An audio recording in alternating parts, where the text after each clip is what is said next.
The world is divided into two types of people: those who are seen and those who are invisible. The seen live in penthouses, they wear handcrafted shoes, and their laughter echoes with the sound of effortless power. The invisible serve them. They pour the vintage wine, clear the plates, and absorb the insults. Sophia was one of the invisible, a ghost in a 500-a-plate restaurant. But the invisible see everything, and sometimes they know things the seen could never comprehend. This is the story of what happened when a table of mockers went too far, and a billionaire sheikh asked a question that brought their glittering world crashing down. The restaurant was called Aperture, and it existed on the 80th floor of a needle-thin skyscraper that pierced the New York City skyline like a declaration of war against gravity. It wasn't just a restaurant, it was a fortress of exclusivity. Reservations were booked not months, but years in advance, and that was only if you passed the opaque vetting process. The air inside was different, thinner, richer, smelling of saffron, truffle oil, and above all, money. Sophia Walsh moved through this world with the practiced ease of a ghost. At 34, her life was a study in contrasts. Her hands, which now tirelessly polished crystal silverware until the reflections were blinding, had once delicately handled 12th century Andalusian manuscripts. Her mind, which was now occupied with memorizing which tech billionaire preferred his Voss water still, and which politician's wife was allergic to fennel, had once formulated a doctoral thesis on Umayyad-era metallurgy that had been called groundbreaking by the few who had read it. She had been Dr. Sophia Walsh, a rising star in the niche, poorly funded world of Islamic and Iberian art history. She had curated a small, brilliant exhibit at the university. She had a future. Then her mother got sick, a brutal, agonizing, and crushingly expensive illness that had devoured her modest academic salary, then her savings, then her mother's house. The debt that remained was a mountain. The university couldn't hold her position indefinitely, and so Dr. Walsh became Sophia, the waitress. She wasn't even the best waitress. She was quiet, efficient, and precise, but she lacked the dazzling superficial charm that earned the 30% tips. She was too reserved, too thoughtful. She existed in a state of perpetual, low-grade humiliation, smiling politely as men half her age, with a quarter of her intellect, explained to her what al dente meant. Aperture, for all its opulence, was a brutal workplace. The manager, a perpetually stressed man named Mr. Henderson, ruled with a quiet terror. His mantra was simple: the client is not just right, the client is a god, and we are their humble servants. This particular Tuesday was heavy and oppressive. The air conditioning was fighting a losing battle against a humid summer wave, and the restaurant was packed with the kind of clientele that viewed the staff as animated furniture. Sophia was prepping her station, her mind 1,000 miles away, mentally cataloguing the geometric patterns on the Fornasetti-tiled bar. "Walsh!" She snapped to attention. Mr. Henderson was at her elbow, his face pale and tight. "Table 12, the Bryn Lawson party. They just sat." Sophia's stomach tightened. Not just a normal knot, an ice-cold, leaden weight. Table 12. Bryn Lawson. Bryn Lawson wasn't old money. She wasn't even new money.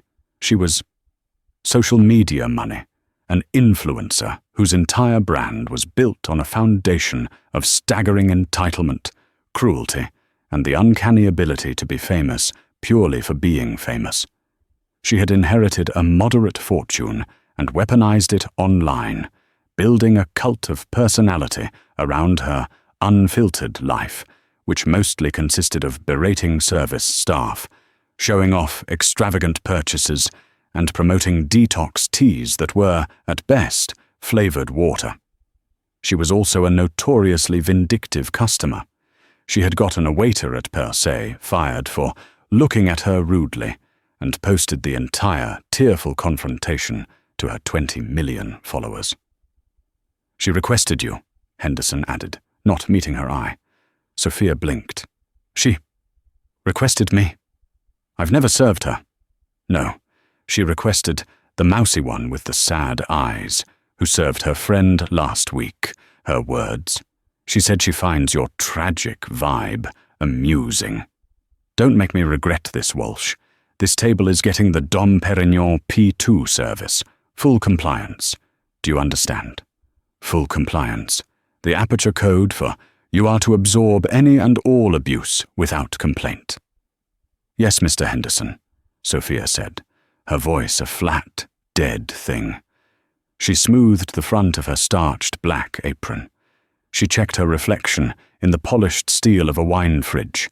The mousy one with the sad eyes. She saw a woman with intelligent, tired green eyes, brown hair pulled back in a severe regulation bun, and a face that had forgotten how to smile genuinely. She picked up her silver tray and, taking a deep, shuddering breath, walked toward Table 12 to be amusing. Table 12 was the best seat in the house, a sweeping semicircular booth of plush velvet that overlooked the entire sparkling expanse of downtown Manhattan. It was occupied by 3 people who seemed to vibrate with a specific, toxic energy. There was Bryn Lawson herself, arranged in the center like a piranha on a throne. She wore a dress that seemed to be made of liquid gold and was surgically attached to her phone, one hand holding it aloft as she filmed the view, the other adorned with a graph diamond that looked heavy enough to be a weapon. To her left was Chad, a man whose jawline was his entire personality. He wore an unbuttoned silk shirt and an Audemars Piguet watch that he managed to get into every one of Bryn's video shots. He was laughing, a loud, braying sound that made a nearby table wince. To her right was Madison, a quieter, sharper kind of cruel. She was all angles with a severe black bob, and she watched everyone, including her friends, with a calculating, reptilian assessment. As Sophia approached, she could hear their conversation. So I told him, "If the G-Wagon isn't the new matte black, I don't even want it. Like, am I supposed to drive a 2024 model like some kind of peasant?" Bryn was saying, not to Chad or Madison, but to her phone's camera. "Bryn, you're hilarious," Chad brayed. "A total peasant." "Hi, babes," Bryn cooed at her phone. "We're at Aperture and it's fine. The lighting is so basic, but we're going to make it work." She panned the camera around, landing it squarely on Sophia as she arrived tableside. Sophia froze, the virtual red record light a glaring, accusatory eye. "Oh, look," Bryn said, her voice dripping with saccharine condescension. "Service. Hi, can we get some water? Or do we have to, filter it from the air ourselves?" "My apologies," Sophia said, her voice perfectly level. She moved to the side, her training kicking in. "Welcome to Aperture. May I offer you still or sparkling water to begin?" "Babe, stop," Chad interrupted, holding a hand up to Sophia's face, as if to physically halt her words. Don't do the script. Just bring the bubbles that don't suck." "He means champagne, you idiot," Madison clarified, not looking at Sophia, but at her own reflection in a butter knife. "The Salon, a 07, and 3 glasses of your Hilden sparkling, with... God, what do you people put in water? Just bring the bottle." "Of course," Sophia said. "And for the champagne, the Lelo 7 Salon. An excellent choice." Bryn finally lowered her phone, a look of genuine, theatrical disgust on her face. She turned to Chad. Did she just excellent choice me? What is this, 1990? She turned her venomous gaze back to Sophia. "Honey, sweetie, no. We don't need your approval. Your job is to fetch. My job is to be fabulous. Do you understand the dynamic?" "I do," Sophia said, her knuckles white on her tray. "My apologies. I will retrieve your beverages immediately." She turned and walked away, her back straight, her footsteps silent. She could feel their laughter, a physical, prickling sensation on her skin. When she reached the service station, her hands were shaking so badly she could barely grip the bottle opener. "Breathe, Walsh," she muttered to herself. "They're just gods, and you're just a servant." She returned with the $1,500 bottle of champagne, the ice bucket, and the 3 crystal flutes. The entire process of opening and pouring was a gauntlet. "Oh my God, watch my bottega!" Bryn shrieked, yanking her cloud-like white clutch off the table as Sophia, with surgical precision, began to pour. "You're pouring too fast," Chad critiqued, leaning in. "You're bruising the bubbles. Can't you see that? You're bruising them." "You're pouring too slow," Madison complained, snatching her glass from the air before Sophia had finished. Sophia said nothing. She completed the pour, placed the bottle in the ice, and stood back. "Will there be anything else for now?" Bryn was already filming again, this time with the flash on, aimed directly at Sophia's face. The light was blinding. "So, guys," Bryn narrated to her followers, "the service here is like so slow. And the vibe, just look at her." The camera zoomed in on Sophia's face. "It's like she's at a funeral. It's really killing my ambiance. Total 5-star experience, right?" She laughed, a high, piercing sound. Sophia stood there, blinded by the light, her face burning. Every instinct screamed at her to throw the tray, to quote medieval poetry, to tell them that their combined intellectual worth wouldn't fill a thimble. But she thought of her mother's medical bills, piled high on her small desk at home. The final notice read on the envelopes. So she did the only thing she could. She smiled. It was a tight, painful, artificial grimace. "Can I interest you in our bread selection this evening?" she asked, her voice a reedy whisper. This, apparently, was the funniest thing they had ever heard. Chad and Bryn howled with laughter. "Bread!" Bryn shrieked. "She thinks we eat bread. Oh my God, you're adorable. No, sweetie, we don't eat poverty." "Just go," Chad said, waving her away like a fly. "Go. Stand over there, in the shadows. We'll wave if we need to be, served again." Sophia nodded. "As you wish." She retreated to her assigned station, a dark alcove by a service door, her body rigid with a humiliation so profound it felt like a physical illness. From her spot, she had a clear view of table 12. They weren't eating. They weren't even talking to each other. They were just filming. Filming their drinks, filming the view, filming themselves. It was a performance of joy, a pantomime of life, and it was the bleakest, most soul-crushing thing she had ever witnessed. The night wore on. Sophia was forced to return to the table multiple times. Each visit was a new, creative exercise in degradation. When she brought their appetizers, a $300 seafood tower, Madison pointed at a single oyster. "This one is looking at me funny. It's irregular. Take it back. Take the whole thing back and bring one with uniform oysters." When Chad ordered a steak blue, he sent it back, claiming it was overcooked, even though it was, for all intents and purposes, still raw. But the worst was Bryn. She had found a new angle. "You, waitress, what's your name?" "Sophia, ma'am." "Sophia." Bryn savored the name. "No, that's too pretty. I'm going to call you Smudge. Because you're just sort of a smudge, aren't you? Barely there." "Bryn, you're a savage!" Chad roared with laughter. "Now, Smudge," Bryn said, leaning forward. "I have a real problem. This table, it wobbles. Can you feel that? It's wobbling. It's totally throwing off my TikTok transitions. Sophia put her hand on the massive, 100-pound, marble-topped table. It was anchored to the floor with steel bolts. It could have survived an earthquake. Mum, I assure you, the table it's wobbling.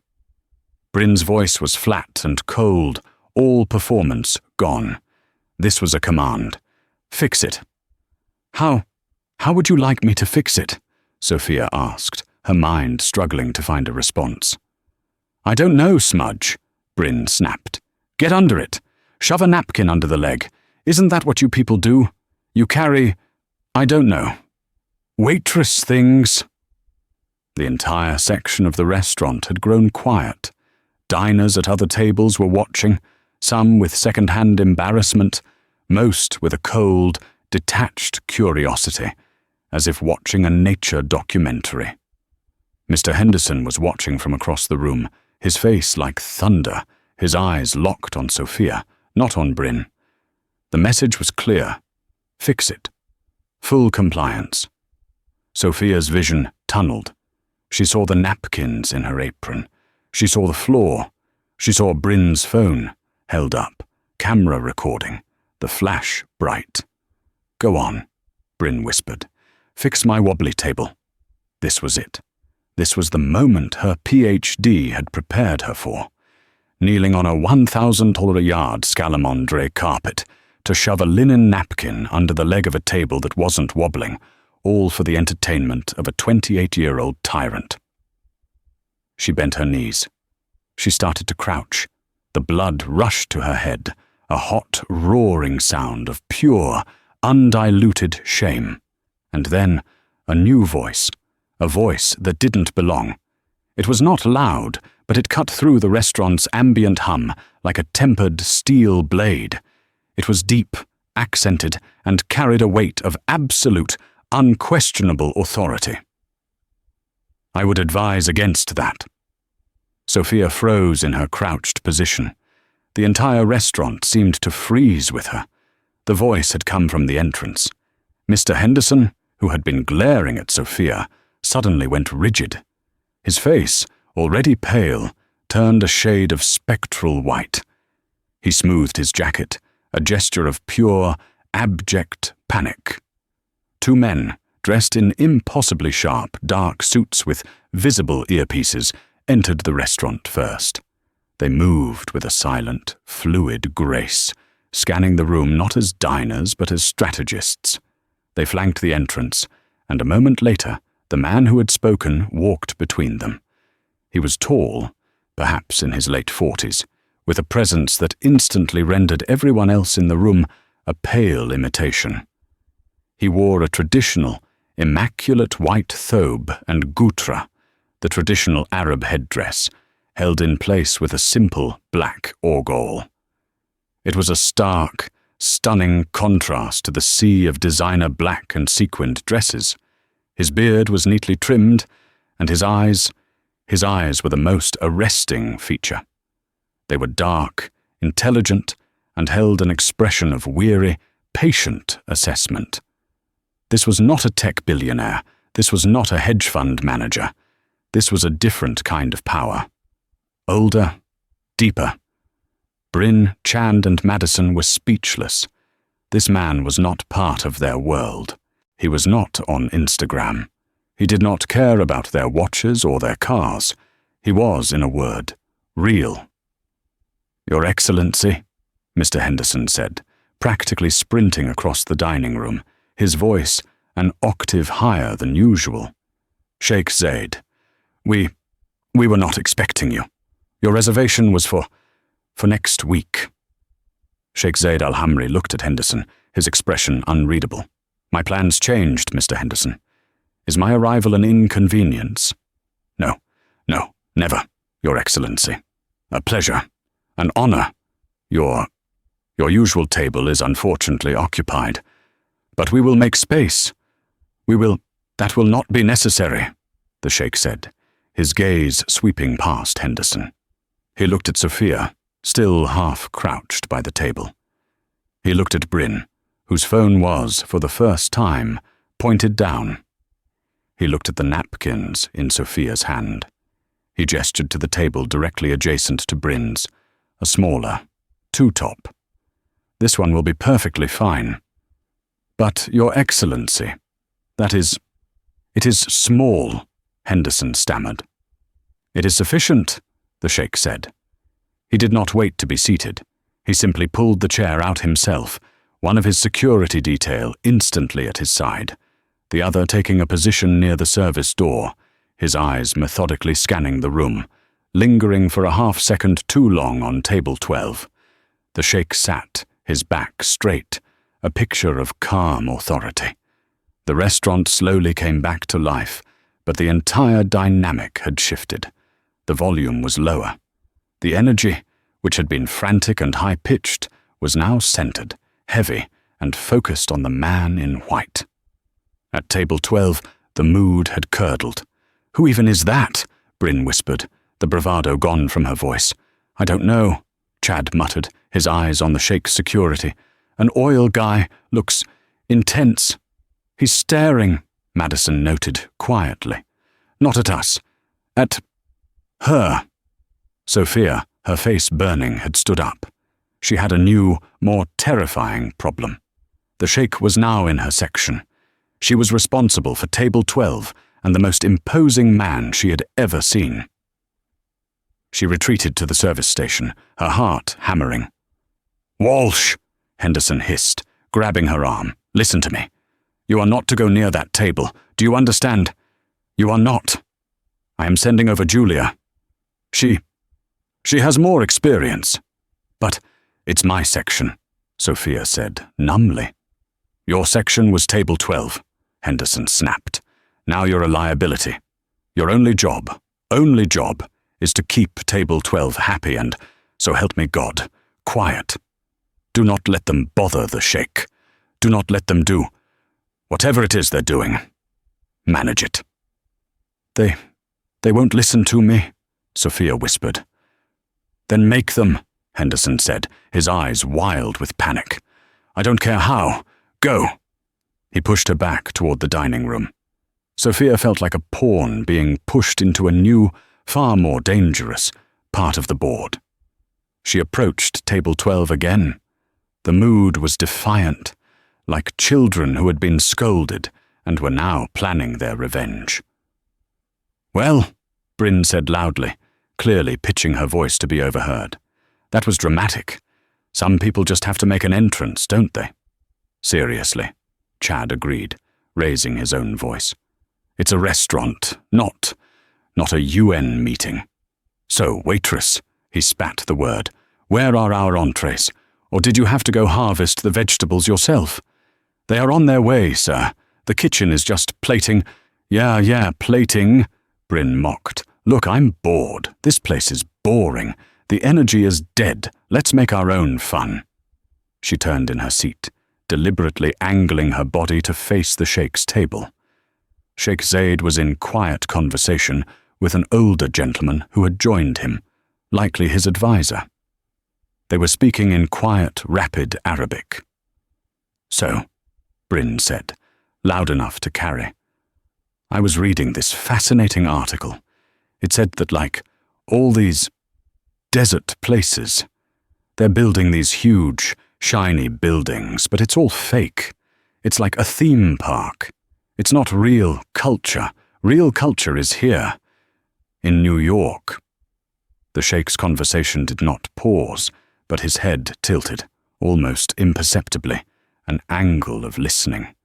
Sophia felt a cold dread creep up her spine. "Mom, perhaps we could—" "I mean, look at this place," Bryn barreled on, gesturing around the room.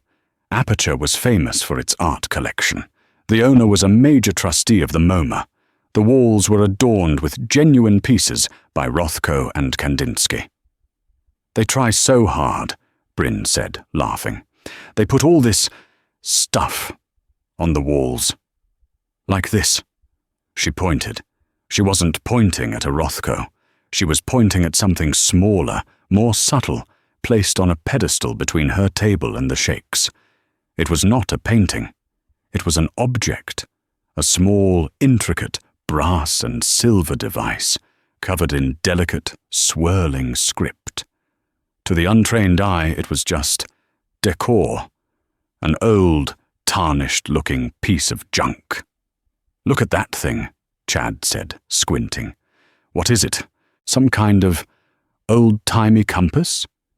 "It's probably a fake," Madison said, sipping her champagne. "A prop.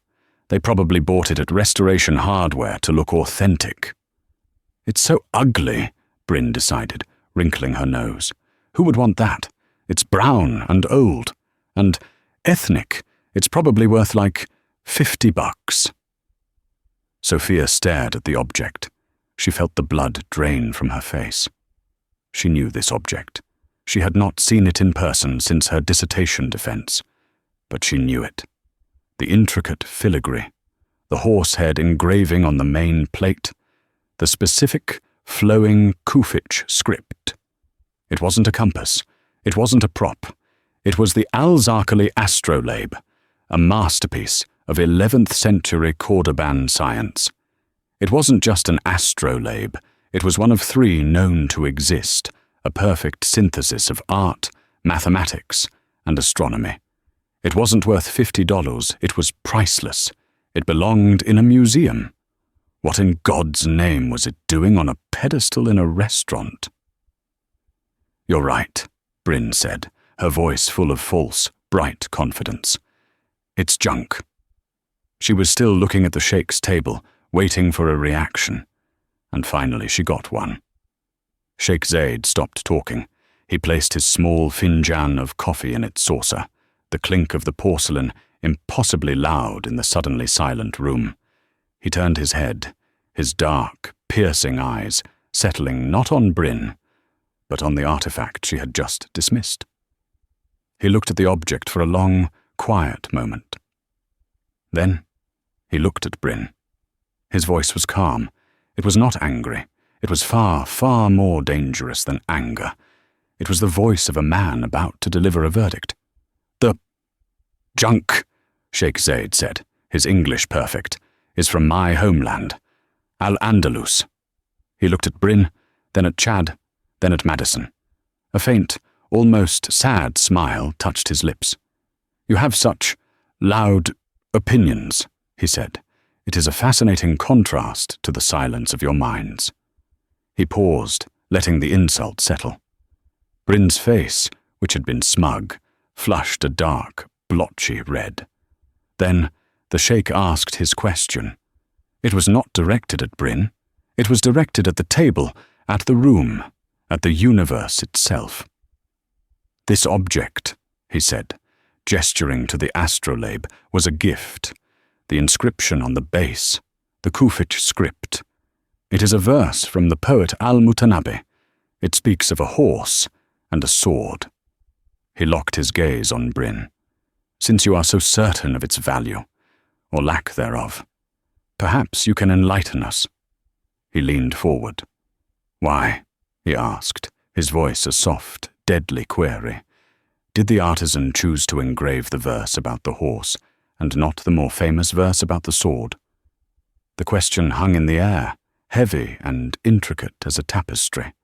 It was a question so specific, so arcane, so utterly disconnected from the world of G-wagons and Instagram filters that it seemed to suck all the air out of the room. Bryn Lawson's mouth, which had been perpetually open for the last hour, snapped shut with a small, audible click.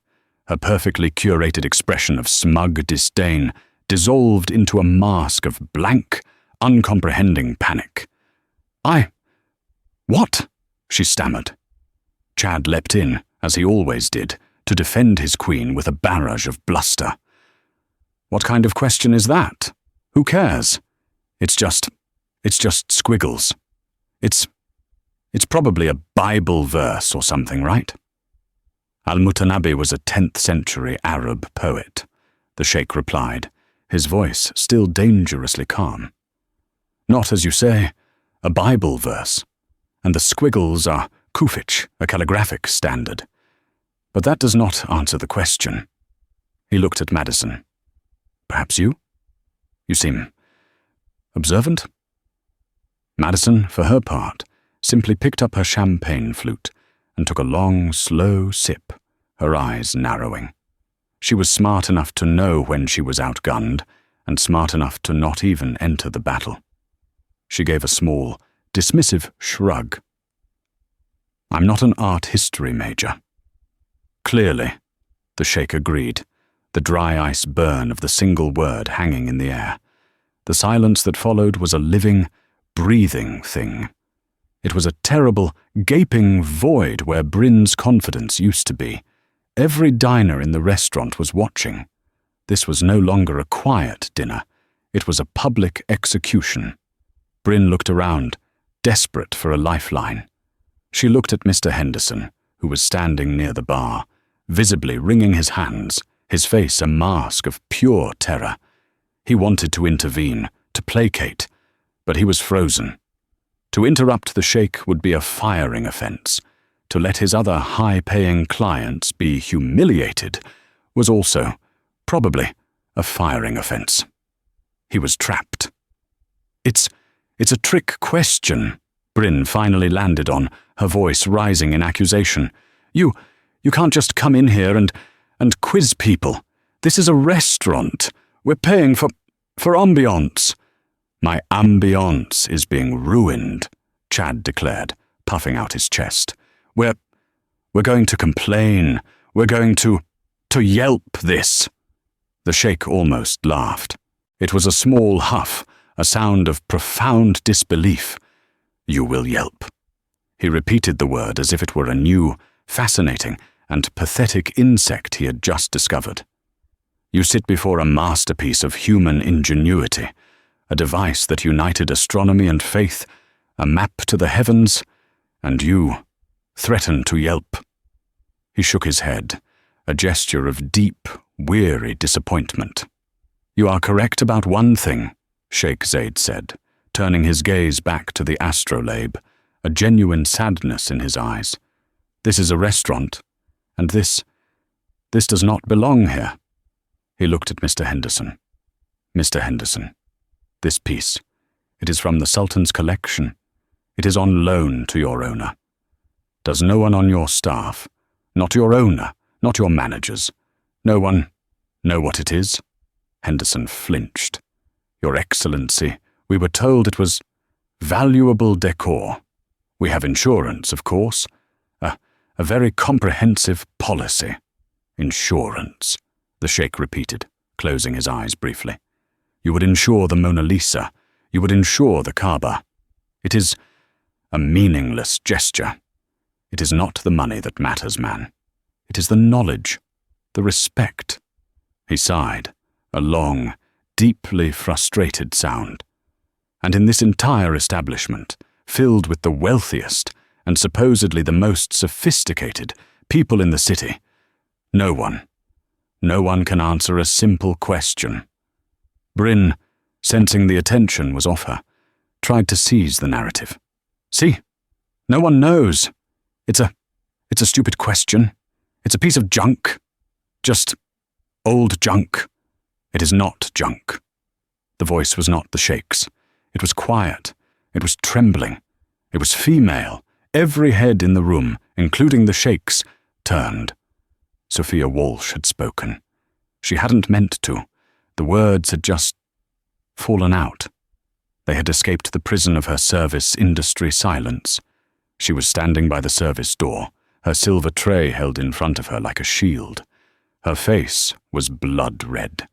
Her heart was hammering so hard she thought it might break a rib. Bryn's head snapped around.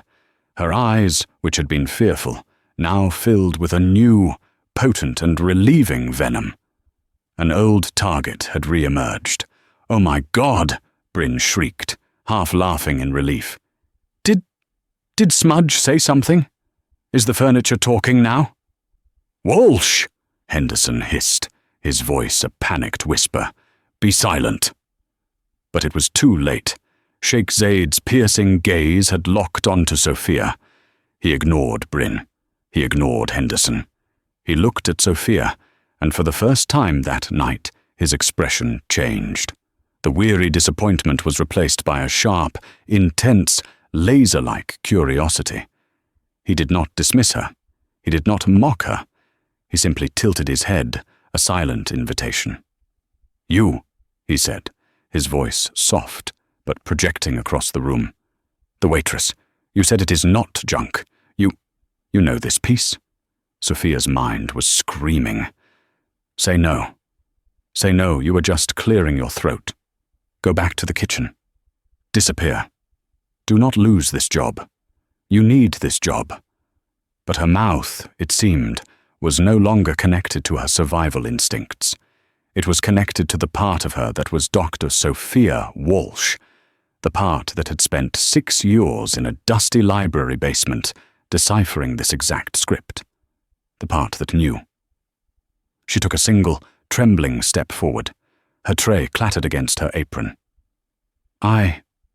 "Yes," she said, her voice barely a whisper. "Speak up," the sheikh commanded, not unkindly. "They," he gestured to table 12, "are loud. You must be too if you wish to be heard." Sophia swallowed. She put her tray down on a nearby service stand. She stood up straight, her hands clasped behind her back, as if she were addressing a lecture hall. I know it," she said, her voice clearer now, gaining strength. It's not just an astrolabe. It's the al-Zarqali model, from Cordoba, early 11th century. The sheikh's eyebrows shot up, a flicker of genuine surprise. Bryn, Chad, and Madison just looked confused. "Astro what?" Chad mumbled. "Go on," the sheikh said, his voice now laced with fascination. It's unique," Sophia continued, the words coming faster now, the fog of her shame burning away, replaced by the fire of her old passion. "The Rete, the star map, it's not a standard projection. Al-Zarqali invented a new model, the Safiha, which allowed it to be used at any latitude. It's a universal astrolabe. It's a work of genius." She was speaking to the sheikh, but she was looking at the object. She was home. You know your history," the sheikh said, his voice soft. "Impressive. Most impressive. But you haven't answered the question." He leaned forward again, the entire room holding its breath. "The inscription. Al-Mutanabbi. Why the horse and not the sword?" This was the test. The real test. Sophia's eyes met his. She took a deep breath, and she began to answer. "Because the sword," Sophia said, her voice clear and carrying, "was for his enemies. The horse was for his friends. The restaurant was so quiet you could hear the hum of the wine fridges. The full verse," Sophia continued, her mind reaching back, pulling the memory from the deep archive. Al-Mutanabbi wrote, "Al-khaylu wal-laylu wal-bayda'u ta'rifuni, was-sayfu wal-rumhu wal-qirtasu wal-qalamu." The horse and the night and the desert know me, and the sword and the spear and the paper and the pen. It was his most famous fakhri, his boast, she explained, her gaze still locked with the sheikh's. He was defining himself by his power, the warrior and the poet, the sword and the pen. Bryn, at her table, was now filming Sophia, a look of profound, bored confusion on her face. She's speaking in, like, Sims, she whispered to her phone. Sophia ignored her. She was in her element.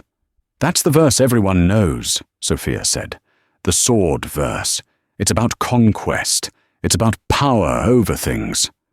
But this astrolabe, it's not about that." She took a step closer to the object, her hand instinctively rising as if to touch it, before she remembered herself, and pulled it back. "This astrolabe," she said, "was not a tool of war. It was a tool of navigation, of understanding. It was commissioned not by a warrior, but by a patron. The caliph's vizier, a man who was a poet himself. The artisan, the man who made this. He chose a different, much more obscure verse, from the same poem, but a different feeling. He chose the verse about the horse, she said, her voice softening, a tribute to his patron. It's the one that goes, Wama siwar rumhi, ash shakra uli, wala siwal gairi, indal baiti sabari. It's complex, but it basically translates to, no spear but one. My bay horse is, and nothing but the tent is home to me. The sheikh was not just looking at her. He was studying her. His expression was one of profound, electric shock. It's a declaration of humility, almost, Sophia said, her passion making her forget her surroundings. It's the poet saying, my reputation is built on my weapons, but my identity, my home, is in my horse, my companion. It's about loyalty. It's about the journey, not the battle. The artisan, she concluded, her voice finally finding its full strength, engraved the horse, not the sword, to honor his patron. To say, this object is not a weapon of war or a tool of ego. It is a companion for a journey. It is a thing of beauty and intellect, made for a friend, not a conqueror. She finished. The silence that followed was absolute. Bryn, Chad, and Madison were staring at her, as if she had just sprouted a second head. Mr. Henderson looked like he was going to be physically ill. Sophia stood there, her chest heaving, the adrenaline of her long, dormant knowledge coursing through her. Sheikh Zaid al-Hamri was completely still for a count of 10. He did not move. He did not blink. Then he did something no one expected. He smiled. It was not a small smile. It was a wide, brilliant, genuine smile that transformed his severe features, making him look for a moment like a young man. Then he began to applaud. Not loudly. He simply, slowly and deliberately, tapped his right hand on the marble of his table. A soft, rhythmic tap, tap, tap. It was the most thunderous sound Sophia had ever heard. He rose to his feet. "Bravo," he said, his voice full of a new, rich warmth. "Bravo." He looked at Sophia, his eyes glittering. That was not just a correct answer. That was poetry. He turned his head slightly. "And you have a correction, I believe, for me." Sophia blushed. I don't, at the beginning," he pressed, still smiling. "I said the inscription was Al-Mutanabi. I was testing the room. But you knew." Sophia swallowed. It is Al-Mutanabi. The verse is his, but the Kufic script, it's not typical. It's not the Abbasid standard. "Go on," he urged. It's Cordoban. But the diacritics, the way the Kyuhorf is looped, it's a specific workshop. The artisan wasn't just quoting Al-Mutanabi. He was arguing with him. He was riffing. The calligraphy itself is a commentary on the poem. It's meant to be read as a visual pun. The sheikh's smile faltered, replaced by a look of pure, unadulterated awe. "A visual pun," he repeated, his voice barely a whisper. He looked at the astrolabe. He looked at Sophia. "I have owned this piece for 20 years, he said, his voice quiet. "I have had it studied by the finest scholars at Sotheby's, at the Louvre. They have all written papers. None of them, not one, saw the pun." He looked at her, his eyes boring into hers. "Who in God's name are you?" And that, for Bryn Lawson, was the final straw. Her humiliation was complete. She had been rendered not just invisible, but irrelevant. A talking waitress and a terrorist, as she'd muttered to Chad, were having a secret nerd conversation, and she, Bryn, the star, was the butt of the joke. "Oh, please!" she shrieked, standing up so fast her chair screeched on the floor. "This is ridiculous. You're applauding the help? She's probably just Googled it. She's probably his plant." She pointed a long, diamond-covered finger at the Sheikh. "This is a setup. You're trying to humiliate us because we're American. You can't just buy your way in here and..." The Sheikh did not even look at her. He simply raised one finger. The two security men who had been standing at the perimeter of the room were suddenly at table 12. They moved with a speed that was terrifying. "Ma'am," one of them said, his voice a low, placid rumble. "You are causing a disturbance. You and your party will leave. Now." "Leave?" Chad sputtered, trying to stand and finding the security guard's hand on his shoulder, gently but immovably, pushing him back into his seat. We haven't even paid. The bill has been addressed," the Sheikh said, waving his hand dismissively. "Your presence is no longer required. In fact, it is no longer desired." "You can't do this!" Bryn shrieked, her voice cracking. She had her phone out again, but she was shaking so much the picture was a blur. "I have 20 million followers. I will destroy this place. I will destroy you." "Ma'am, please," the guard said, taking her arm. "Don't touch me. Don't touch my Dior. I'll... Mr. Henderson, are you going to let him do this? Are you going to let him assault your customers?" Mr. Henderson, who looked like he had aged 20 years in the last 10 minutes, was standing frozen, his mouth opening and closing like a fish. The Sheikh looked at Henderson, his face now cold. "Mr. Henderson, a question for you as well. Do you know who I am?" Henderson nodded, his head bobbing frantically. "Yes, Your Excellency. Sheikh Zayed Al-Hamri of the Royal Fund." "No, Mr. Henderson," the Sheikh said, cutting him off. "Not what I do. Who I am.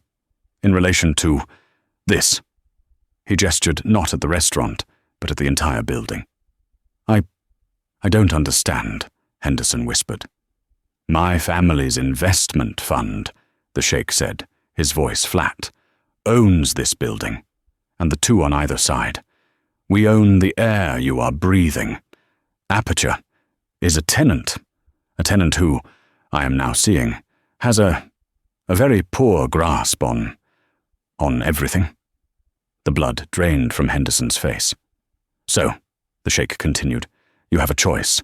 You can cater to her," he waved a hand at Bryn, a gesture of pure dismissal, "a transient, obnoxious child with a telephone, or you can remove her from my sight." Henderson didn't hesitate. "Get them out," he snapped at the guards, his voice shaking with a new, different kind of terror. "Get them out, now." This is not over," Bryn screamed as the guards, one on each of her arms, began to physically lift her. You waitress," she shrieked, her final parting shot aimed at Sophia. You mousy loser, you'll be fired for this. Chad, Madison, do something." But Chad was being escorted out by a third, even larger guard. And Madison had simply stood up, gathered her purse, and walked out on her own, not even looking back. A true survivor. The elevator dinged, the doors opened. Bryn, still kicking and screaming about her followers and her lawyers, was unceremoniously deposited inside. The doors closed, cutting off her final shriek. And then, silence. A beautiful, profound, and ringing silence. The restaurant for a long moment was still. The other diners who had witnessed the entire drama looked at each other, stunned. Then, someone at a far-off table, an older woman dripping in pearls, raised her champagne glass. "Bravo," she said, nodding at Sophia. Slowly, awkwardly, the restaurant began to clap. Not for the sheikh, not for the humiliation, but for Sophia. Sophia stood there, her face crimson, her body shaking. The sheikh turned back to her. The smile returned. But it was softer now. "Now," he said, as if nothing had happened. "You were telling me about the pun." Sophia stood, her body shaking, as the last of Bryn's screams faded. The restaurant was completely silent. Then an older woman in pearls raised her champagne glass. "Bravo," she said. Slowly, awkwardly, the entire room began to applaud, not for the sheikh, but for Sophia. The sheikh turned back to her, a warm, genuine smile replacing his cold anger. "Now," he said, as if the eviction had been a mere trifle, "you were telling me about the pun." Sophia stared at him, her mind still catching up. I can't," she stammered, the waitress instinct kicking back in. "I'm on duty. Mr. Henderson, Mr. Henderson," the sheikh said, looking over at the manager who was cowering by the bar. "We'll find a replacement for your shift. Won't you, Mr. Henderson?" "Yes, Your Excellency, immediately." Henderson scurried away. "Please," the sheikh said, gesturing to the empty chair at his own table. "Sit." Numbly, Sophia sat. Her legs felt like water. A waiter appeared from nowhere, pouring her a glass of water, but her hands were shaking too hard to lift it. "You are Dr. Sophia Walsh." It wasn't a question. Sophia's head snapped up. How did you know that?" "I am a collector," the sheikh said. "Not just of objects, but of knowledge. When I acquired this piece, I commissioned a full history. The most brilliant, insightful, and passionate scholarship I read was a doctoral thesis from Columbia University, written 6 years ago. The hand and the star, metallurgical signatures, and calligraphic puns in Umayyad-era astrolabes." He smiled. It was dense, but brilliant. I never forgot the name. I had assumed Dr. Walsh was a tenured professor, perhaps a curator at the Met. I did not expect to find that same force of nature in a restaurant, being called smudge. His face darkened. "It is a crime." "My mother was sick," Sophia said, the words tumbling out. "The medical debt. The university couldn't hold my position. This was the only job I could get that paid enough." "I see," the sheikh said, and the empathy in his voice was almost her undoing. He turned his gaze back to the astrolabe. "So the pun. You have kept me in suspense. My scholars at the Louvre will be devastated to have missed it." Sophia took a shaky sip of water. The fog of the waitress was gone, replaced by the fire of the scholar. "It's a pun in the Arabic itself. The verse about the horse. Al-Mutanabi used the word ash-shakra'u, the bay horse. A very specific, beautiful word." "Yes," the sheikh nodded. "But the artisan, he didn't write that word." The sheikh's eyes widened. "What?" "Look," Sophia said. She stood and walked to the astrolabe, the sheikh at her side. She pointed, her finger hovering an inch from the priceless brass. Everyone reads it as ash-shakra'u, because that's what the poem says. But that's not what is written. He changed a diacritic. The dot. It's not a shin, it's a sin. He wrote as-sakra'u. But as-sakra'u is not a word, the sheikh breathed, a look of utter wonder on his face. "Not a real word," Sophia beamed. "It's a portmanteau." He took Sakr, the falcon, and Akrab, the scorpion. "The two constellations," the sheikh finished, his voice electric. He wrote the heavens. Into the poem about the horse. He was saying, "This astrolabe is your new companion, your guide through the desert of the night." The sheikh was speechless. He ran a hand over his mouth, staring at the inscription as if seeing it for the first time. Incredible, he whispered. "All this time, right under my nose." He turned to Sophia, his face alight with a new, powerful idea. "Dr. Walsh, I came here tonight to buy this restaurant, to build a center for real culture. But I see now, it is just a stage for them." He gestured to the door Bryn had disappeared through. "It is not a home for this." He tapped the astrolabe. "I am not buying the restaurant," he declared, "and I am not leaving this piece here. It is going home. I am opening a museum in Dubai, a new house of wisdom for the 21st century. We have the building, the collection, we have everything, except a soul. Your Excellency?" "Dr. Walsh," he said, taking her hand. His grip was firm and respectful. "I am not asking you, I am begging you. Come with me. Come to Dubai. You will not be a curator. You will be the chief curator. You will build my museum. You will give it a soul. A job. A curator job." Sophia's mind couldn't process it. The debt," she whispered, the crushing weight of reality returning. "My mother's medical debt. It's over $800,000. I could never." "The House of Wisdom Foundation," the Sheikh said, as if it were the simplest thing in the world, "will acquire your debt. Consider it a consulting fee for the past 10 minutes. It is done. It is gone."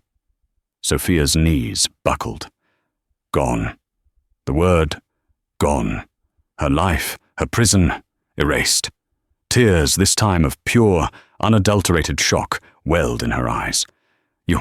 You can't be serious." "I am never not serious about art," the Sheikh said, his eyes soft. "And you, Dr. Walsh, are a work of art that has been in a very, very bad frame. So, what do you say? Will you come and find the puns in my collection?" Sophia looked at him. She looked at the astrolabe. She looked at the service door she was supposed to be guarding. She stood up straight. She wiped the single joyous tear from her cheek. And Dr. Sophia Walsh, for the first time in a long, long time, said, "When do we start?" Sophia's final conversation with Mr. Henderson was brief. The man, his face a ruin of stress, approached the table. "Miss Walsh," he stammered, "I understand you will be leaving us. You'll need to return your uniform." The Sheikh, without looking up from his coffee, said, "Mr. Henderson, the House of Wisdom Foundation will be emailing your legal department. Dr. Walsh will not be returning anything." Henderson simply nodded, pale as a ghost, and backed away. Sophia never saw him again. The following days were a whirlwind. The House of Wisdom Foundation was ruthlessly efficient. A single wire transfer erased $800,000 in medical debt.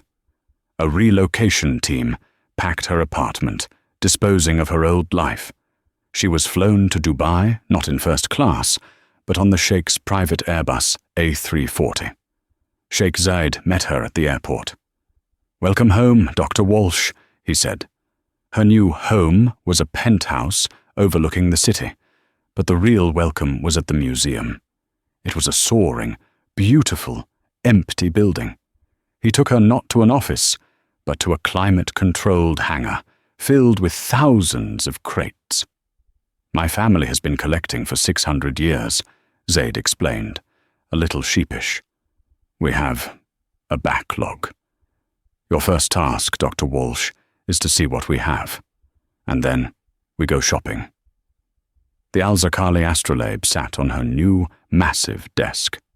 Sophia looked at the endless sea of history waiting to be discovered, and for the first time in years, she wept with pure, unadulterated joy.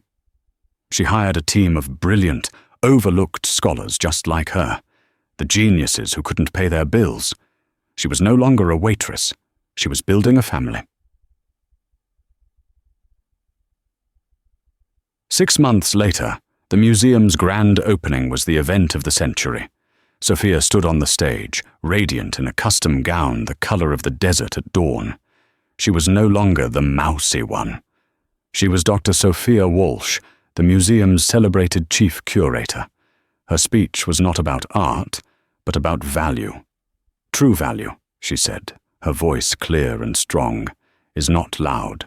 It does not mock what it fails to understand. True value is quiet. It is complex. It is hidden in the details. Your only job, her eyes found the sheikh in the front row, is to have the wisdom to see it. The applause was deafening. Later at the gala, a buzz went through the crowd. A notorious social media influencer had crashed. Sophia saw her across the room. It was Bryn. The past 6 months had not been kind. Her brand had imploded after the Aperture incident leaked. She was infamous, not famous. She saw Sophia, and her face twisted into a mask of pure, venomous envy. Bryn started to walk over, a new sneer forming. But before she could take 2 steps, 2 quiet men in dark suits materialized, blocking her path. They didn't touch her. They just stood there. Bryn looked at them, then at Sophia, resplendent, untouchable. She looked at the room, filled with people more powerful than she could ever dream of being. And she, for the first time, did something new. She deflated. She turned around, and she walked away. The sheikh came to her side. "A ghost from the past?" he asked quietly. "Just a smudge," Sophia replied. She turned her back on the door and smiled up at her friend. "Now," she said, her eyes sparkling, "did you see the 14th century Damascus tile work I put by the fountain? The calligrapher hid a joke about a goat." Zaid laughed, a deep, happy sound. "Dr. Walsh," he said, "lead on." And she did. The world is full of people like Bryn, so loud they can't hear their own emptiness. And it's full of people like Sophia, quiet geniuses, hiding in plain sight, waiting for their moment. Sometimes all it takes is one person, one question, to see the true value that others are blind to. We've all felt invisible, and we've all dreamt of our sheikh moment, that instant when our true worth is finally seen. What did you think of Sophia's comeback? And what about Bryn's downfall? It just shows that real class isn't about what you own, it's about what you know. And true power isn't about mocking the people who serve you, it's about having the wisdom to listen to them. If you loved this story of justice and hidden genius, make sure to hit that like button so I know you want more. Don't forget to subscribe and turn on the bell so you never miss a new story. And share this video with someone who needs a reminder that the invisible people are often the most brilliant ones. Drop a comment below. What's a hidden skill you have that the world doesn't see?